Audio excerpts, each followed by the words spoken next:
ଫୁଲ ଗୋଟେ ଏମିତି ଜିନିଷ ଯାହାକୁ ଦେଖିଲେ ସମସ୍ତ ପ୍ରକାର ଅବସାଦ ମନରୁ ଅପସରିଯାଏ।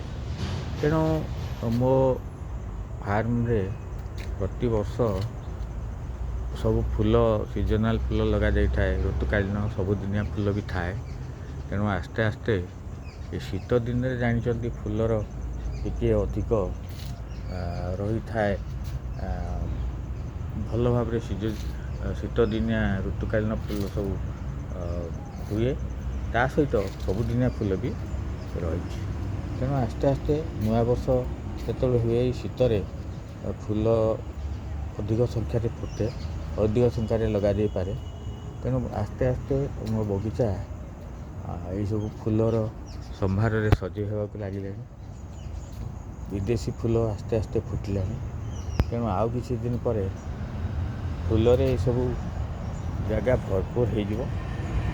ତେଣୁ ମୁଁ ଆପଣଙ୍କୁ ବର୍ତ୍ତମାନ ମୋ ବଗିଚାରେ ଫୁଟିଥିବା କିଛି ଫୁଲ ଦେଖିବାକୁ ଚାହୁଁଛି। ଏପର୍ଯ୍ୟନ୍ତ ଡାଲିଆ ତ ଫୁଟିନି, ସେବତୀ ବି ଫୁଟିବା ଆରମ୍ଭ କରିନି। ତାକୁ ଛାଡ଼ିଦେଲେ ଅନ୍ୟାନ୍ୟ ଫୁଲ ଅଛି, କାଗଜି ଫୁଲ ବହୁ ସଂଖ୍ୟାରେ ଅଛି, ଯାହାକୁ ଆମେ କିଛି ଲଗେଇଥିଲୁ। ପୁରୁଣା ଯେଉଁ କମର୍ସିଆଲ ଗେଣ୍ଡୁ ସେ ଗଛ ଅଛି, ସିଏ ଏବେ ବି ଫୁଲ ଫୁଟୁଛି। ଏସବୁ ଗଛ ଲଗା ହେଇଥିଲା, ଫୁଲ ଅଛି। ଡାଲିଆ ହେଇଛି କିନ୍ତୁ ସେଥିରେ ଏଯାଏ ଫୁଲ ହେଇନି, ଆସ୍ତେ ଆସ୍ତେ ହେବ।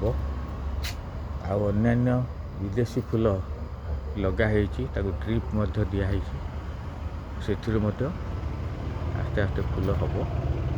ତେଣୁ ଆପଣଙ୍କୁ ଯେତେବେଳେ ଫୁଲ ପୁଣି ଫୁଟିଯିବ ଭଲ ଭାବରେ, ଆଉ ଥରେ ମୁଁ ବଗିଚାକୁ ଦେଖେଇବି। ଇଏ ହେଲା ଗଙ୍ଗଶିଉଳି ଗଛ, ଏଥିରୁ ରାତିରେ ଫୁଲ ଫୁଟି ଏଠି ମଧ୍ୟ ପଡ଼ୁଛି।